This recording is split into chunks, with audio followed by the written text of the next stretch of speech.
समझ में नहीं आता है।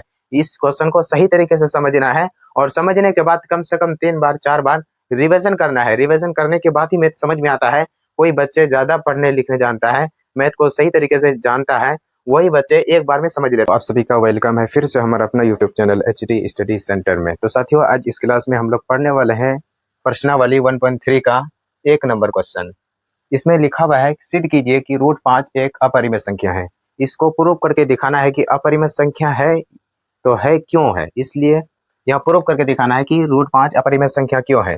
√2 आपको मालूम होगा कि √2 कैसी संख्या है, ये अपरिमेय संख्या है। आखिर यह अपरिमेय संख्या है तो क्यों है, प्रूव करके दिखाना है।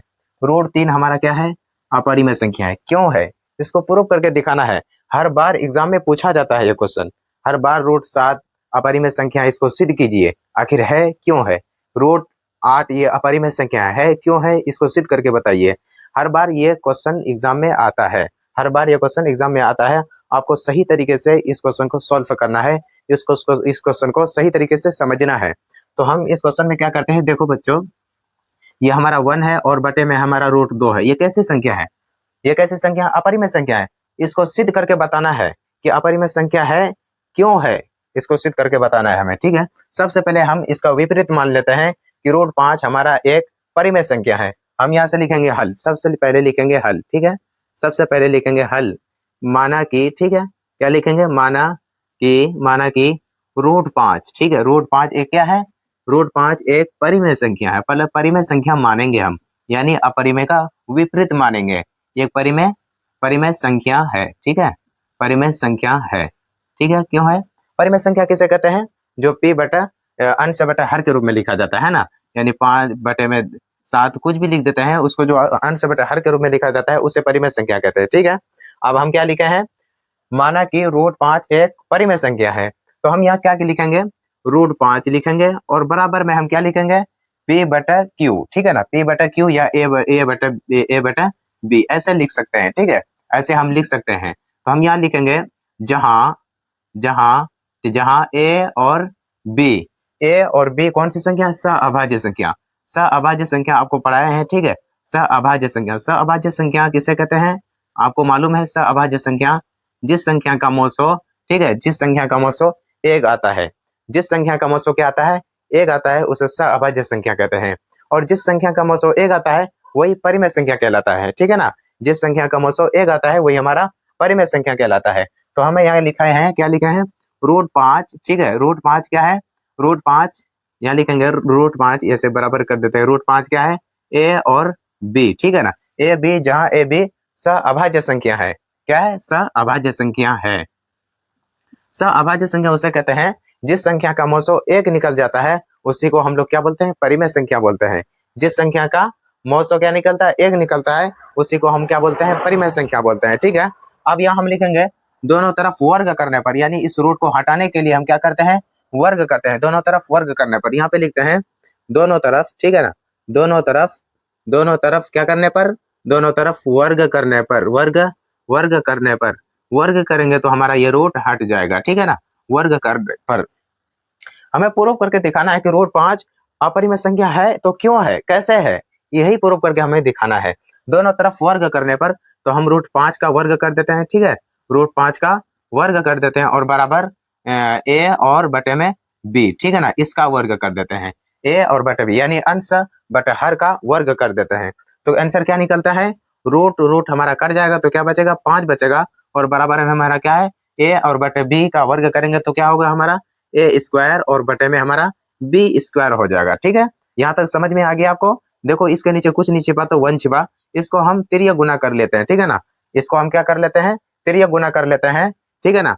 यानी a को इसके साथ गुना हमारा क्या हो जाएगा, a² आ जाएगा और बराबर 5 को हम क्या करेंगे, b² के साथ गुना करेंगे तो हमारा क्या आ जाएगा, 5b²।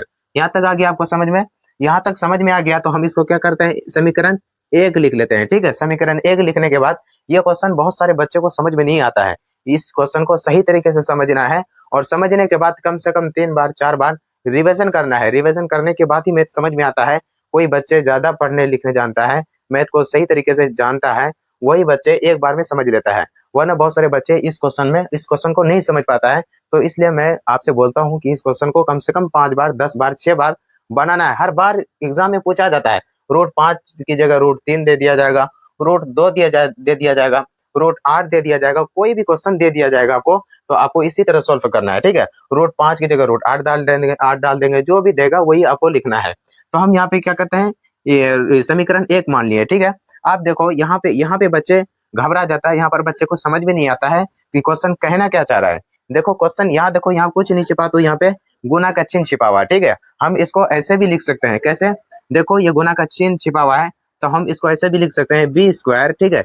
बी स्क्वायर और बटे में हम क्या लिखेंगे, ए स्क्वायर और बटे में 5, ठीक है ना। अब 5 जो है, ये 5 किसको विभाजित कर रहा है, 5 किसको विभाजित कर रहा है, 5 ये किसको विभाजित कर रहा है, ए स्क्वायर को विभाजित कर रहा है। ये 5 ए स्क्वायर को विभाजित कर रहा है, तो कितने बार में विभाजित कर रहा है, बच्चे यहाँ कंफ्यूजन हो जाता है, कितने बार में विभाजित कर रहा है। देखो 5 ए को कितने बार विभाजित कर रहा है, यानी बी स्क्वायर के बराबर में विभाजित कर रहा है, बी स्क्वायर के बराबर में विभाजित कर रहा है, ठीक है ना। यहाँ तक आपको समझ में आ गया। 5 कितने बार में विभाजित कर रहा है, बी स्क्वायर के बारे में विभाजित कर रहा है, यानी 5 ए स्क्वायर को विभाजित कर रहा है। यहाँ पे हम लिखेंगे इसलिए, ठीक है ना। यहाँ पे हम क्या लिखेंगे, यहाँ पर हम लिखेंगे इसलिए, ठीक है ना। यहाँ पे हम लिखेंगे इसलिए 5, ये जो 5 है, 5 किसको विभाजित कर रहा है, ए स्क्वायर को विभाजित कर रहा है। 5 यहाँ लिखेंगे ए स्क्वायर को विभाजित कर रहा है, ठीक है ना। 5 ए स्क्वायर को क्या कर रहा है, विभाजित कर रहा है, ठीक है ना, विभाजित कर रहा है। समझना पड़ेगा क्वेश्चन को, कर रहा, ठीक है ना, यहाँ सही करके लिखेंगे कर रहा है। 5 किसको विभाजित कर रहा है, 5 ए स्क्वायर को विभाजित कर रहा है, ठीक है ना। तो इसलिए यहाँ पे लिखेंगे इसलिए, ठीक है ना। यहाँ पे क्या लिखेंगे, इसलिए 5 किसको विभाजित कर रहा है, ए को भी विभाजित कर रहा है, 5 ए स्क्वायर को विभाजित कर रहा है, तो 5 किसको विभाजित करेगा, 5 ए को भी विभाजित करेगा, तो हम लिखेंगे 5 ए को भी विभाजित करेगा, ठीक है ना। 5 ए को भी क्या करेगा, विभाजित करेगा। हर बार यह क्वेश्चन एग्जाम में आता है, इसलिए 3 बार, 4 बार, 5 बार आपको बनाना पड़ेगा। 5 ए को भी विभाजित करेगा, ठीक है ना। 5 कितने बार में, 5 ए को भी क्या करेगा, विभाजित करेगा। यहाँ तक आपको समझ में आ गया, यहाँ तक आपको समझ में आ गया ना। नहीं समझ में आया है, वीडियो को 2 बार 3 बार देखना है, समझ में आ जाएगा, ठीक है। यहाँ तक आपको क्लियर समझ में आ गया होगा, तो हम आगे यहाँ पर और इसका काम करते हैं, ठीक है ना। यहाँ तक समझ में आ गया। आप देखो 5 ए को भी विभाजित कर रहा है, ठीक है ना। 5 ए को भी क्या कर रहा है, विभाजित कर रहा है। 5 ए को भी विभाजित करेगा, ठीक है ना। 5 ए स्क्वायर को विभाजित कर रहा है, तो 5 किसको विभाजित करेगा, 5 ए को भी विभाजित करेगा। समझ में आ गया यहाँ तक। आप देखो आगे क्या कह रहा है क्वेश्चन, आप देखो कितनी बार में विभाजित कर रहा है, 5 ए को ए स्क्वायर को विभाजित कर रहा है और 5 ए को भी विभाजित कर रहेगा, तो कितने बार में विभाजित करेगा, ये किसी को भी नहीं पता, ठीक है ना। तो हमको फिर से मानना पड़ेगा, हमको क्या करना पड़ेगा, फिर से मानना पड़ेगा। यहाँ फिर लिखेंगे माना, ठीक है ना, यहाँ फिर से लिखेंगे माना, ठीक है ना, माना ए, ठीक है ना, माना ए बराबर 5। आप कितने बार विभाजित करेगा ये नहीं मालूम, ये हमको भी नहीं मालूम, तुमको भी मालूम नहीं, किसी को भी नहीं मालूम कितने बार विभाजित करेगा, ठीक है ना। तो हम यहाँ कुछ भी मान लेंगे, या यहाँ क्या मान लेते हैं, या एम मान लेंगे, कुछ भी मान सकते हैं। तो हम क्या करेंगे, यहाँ पे एम मान लेंगे, ठीक है ना। 5 कितने बार विभाजित करेगा, ए माना ए 5 को ए कितने बार में विभाजित कर रहा है, 5 को एम बार में विभाजित करेगा, ठीक है ना। ए कितने बार में 5 ए कितने बार विभाजित करेगा, 5 को एम बार में विभाजित करेगा। तो हम यहाँ पे फिर से स्टेटमेंट लिखेंगे, ठीक है ना। फिर हम यहाँ लिखेंगे क्या, आगे लिखेंगे हम लिखेंगे माना ए 5 ए कितने बार में विभाजित कर रहा है, 5 को 5 कितने बार विभाजित कर रहा है, एम बार में विभाजित कर रहा है, ठीक है ना। तो हम यहाँ पे आगे लिखेंगे क्वेश्चन, समीकरण 1, ठीक है, समीकरण 1 में ए का मान रखने पर, यहाँ आगे क्वेश्चन लिखेंगे समीकरण 1 में, ठीक है ना। समीकरण हमारा क्या है, समीकरण 1 हमारा क्या है, समीकरण 1 ये है, ठीक है ना। लिखेंगे समीकरण 1 में ए का मान, समीकरण 1 में ए का मान, ठीक है ना, ए का मान रखने पर, ठीक है ना, रखने पर। अगर देखो हमारा सहअभाज्य संख्या किसे कहते हैं, सहअभाज्य संख्या जिसका मोसो 1 निकलता है, एक जिसका मोसो 1 निकलेगा वही हमारा परिमेय संख्या कहलाएगा, और जिसका मोसो 1 से अधिक निकल जाएगा वो हमारा अपरिमेय संख्या कहलाएगा। यहीं पर जांच करना है, ठीक है ना, यहीं पर हमें क्या करना है, जांच करना है। यहाँ सिद्ध कीजिए कि √5 एक अपरिमेय संख्या है, तो क्यों है, इसको सिद्ध करके दिखाना है। अगर इसका मोसो 1 निकल जाता है तो ये हमारा परिमेय संख्या कहलाएगा, अगर मोसो 1 से अधिक निकलेगा तो हमारा ये क्या कहलाएगा, अपरिमेय संख्या कहलाएगा। यही हम सिद्ध कर रहे हैं, यही हम प्रूव कर रहे हैं, ठीक है ना। आप देखो माना ए 5 कितने बार विभाजित कर रहा है, कि पता नहीं कितने बार विभाजित कर रहा है, तो हम एम मान लिए, ठीक है ना। 5m बार में 5m विभाजित कर रहा है, ठीक है ना। 5 जो विभाजित कर रहा है ये m बार में कर रहा है। अब देखो समीकरण 1 में a का मान रखने पर, अब देखो समीकरण 1 हमारा क्या है, समीकरण 1 हमारा ये है, ठीक है ना। ए स्क्वायर, यानी ये समीकरण 1 में क्या है, ए स्क्वायर बराबर क्या है, बराबर हमारा है 5b स्क्वायर, ठीक है ना। 5b स्क्वायर, ठीक है ना। अब ए की जगह हम क्या लिखेंगे, ए की जगह हम लिखेंगे क्या, ए की जगह लिखेंगे 5m स्क्वायर, ठीक है ना। 5m स्क्वायर यहाँ लिखेंगे स्क्वायर, और ये हमारा जो है वही लिखेंगे, यानी 5b स्क्वायर, तो 5b स्क्वायर लिखेंगे, यहाँ 5 यहाँ लिखेंगे 5b स्क्वायर, ठीक है। अब देखो 5m स्क्वायर का वर्ग करेंगे तो हमारा कितना आ जाएगा, 5 का वर्ग करेंगे तो हमारा आ जाएगा 25m स्क्वायर, ठीक है ना। 25m स्क्वायर आ जाएगा, और बराबर में हमारा क्या आ जाएगा, यानी 5b स्क्वायर। ये यहाँ तक समझ में आ गया होगा, ठीक है। आपको यहाँ तक समझ में आ गया है ना। अब हम यहाँ पर काट सकते हैं, ठीक है ना। 5 को काटो तो 5 एकम 5, 5 25, ठीक है ना। 5 बार में हम यहाँ लिखेंगे 5m स्क्वायर, ठीक है ना। 5m स्क्वायर ये वाला बराबर है यहाँ पे, और यहाँ पे क्या है b स्क्वायर। आप देखो ये गुना के क्रम में है ना, ये 5 हमारा गुना के क्रम में है, ये हमारा 5 है, 5 हमारा क्या है, गुना के क्रम में है। अगर हम बराबर के उधर लेके जाएंगे तो ये हमारा m स्क्वायर हो जाएगा, और बराबर लेके जाएंगे तो क्या आ जाएगा, बटे में आ जाएगा, यानी b स्क्वायर और बटे में 5। आप देखो यहाँ पर देखो ये जो 5 है, 5b को कितने बार विभाजित कर रहा है, 5b को b स्क्वायर के बारे में विभाजित कर रहा है, यानी 5b को कितने बार विभाजित कर रहा है, यानी m स्क्वायर के बराबर में विभाजित कर रहा है। यहाँ पर देखो 5b स्क्वायर के बराबर में विभाजित कर रहा है, और हमारा यहाँ 5 क्या है, यह क्या होगा। अब देखो ये 5 विभाजित कर रहा है किसको, b स्क्वायर को विभाजित कर रहा है, कितने बार में विभाजित कर रहा है, m स्क्वायर के बराबर में विभाजित करेगा, ठीक है ना। m स्क्वायर के बराबर में विभाजित करेगा, यानी हम यहाँ पे आराम के साथ लिख सकते हैं, ये जो 5 है, ठीक है ना, 5b स्क्वायर को विभाजित क्या, b स्क्वायर को क्या कर रहा है, b स्क्वायर को विभाजित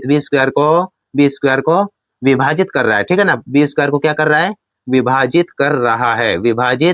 कर रहा है, ठीक है ना। यहाँ लिखेंगे कर रहा है।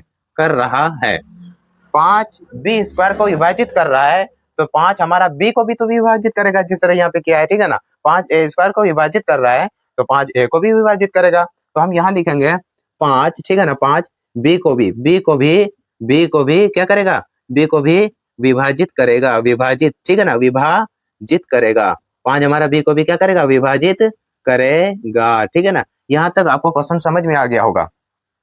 5a स्क्वायर को भी विभाजित कर रहा है, ठीक है ना। ये 5a स्क्वायर को भी विभाजित कर रहा है, और ये 5a को भी विभाजित कर रहा है, ठीक है ना। आप देखो ये 5b स्क्वायर को विभाजित कर रहा है, कितने बार में, m स्क्वायर के बराबर विभाजित कर रहा है, तो 5 हमारा b को भी विभाजित करेगा। यहाँ तक समझ में आ गया होगा आपको, ठीक है। अब हम यहाँ पर लिख सकते हैं, देखो 5 जो हमारा 5 हमारा a को विभाजित कर रहा है, और 5 हमारा b को विभाजित कर रहा है, ठीक है ना। यानी a को 5 विभाजित कर रहा है, और b को क्या कर रहा है, b को भी हमारा 5 विभाजित कर रहा है, ठीक है ना। यानी a और b का मोसो कितना निकलेगा, यानी HCF कितना निकलेगा, या इसका HCF हमारा कितना निकल जाएगा, HCF कितना निकलेगा, यानी a और b का विभाजित करा HCF हमारा 5 निकलेगा, ठीक है ना।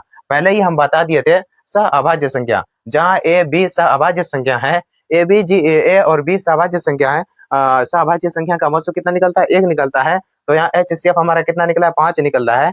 तो हम कह सकते हैं कि √5 एक अभाज्य, √5 एक क्या है, अपरिमेय संख्या नहीं है। हमारा मानना गलत था, परिमेय संख्या गलत था, ठीक है। हम यहाँ पर लिख सकते हैं, यहाँ जगह तो नहीं है, हम यहाँ पे लिख सकते हैं अतः, ठीक है ना, अतः यहाँ लिखेंगे अतः √5, ठीक है ना, √5 एक क्या है, एक अपरिमेय संख्या है, √5 एक अपरिमेय संख्या है, ठीक है ना। हमारा मानना गलत था, ठीक है ना, इतना लिख देंगे अब लास्ट में, ठीक है। अतः √5 एक क्या है, अपरिमेय संख्या है, क्योंकि इसका HCF क्या निकला है, 5 निकला है। अगर HCF हमारा 1 निकल जाता तो हमारा ये परिमेय संख्या हो जाता। हम परिमेय को हम देखो हम प्रूफ कर दिए हैं, आप आराम के साथ लिख सकते हैं। 1-2 बार क्वेश्चन को समझना है, आपको बिल्कुल आसान तरीके से समझ में आ जाएगा। आशा करता हूँ आपको समझ में आ गया होगा। अगर समझ में आया है तो वीडियो को लाइक करना, शेयर करना और सब्सक्राइब करना नहीं भूलना।